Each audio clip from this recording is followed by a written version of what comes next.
ഈ വെള്ളത്തിനും നമ്മോട് സാക്ഷ്യം പറയാനുണ്ട്. കാനാവിലെ കല്യാണത്തിന് യേശു വെള്ളത്തെ വീഞ്ഞാക്കിയ കഥ ഒരു സാക്ഷി.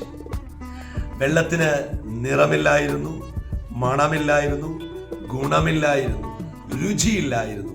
എന്നാൽ ദൈവമഹത്വം ആ വെള്ളത്തിൻ്റെ മേൽ വന്നു കഴിഞ്ഞപ്പോൾ ഗുണമായി, മണമായി, അതിന് രുചിയായി തീർന്നു.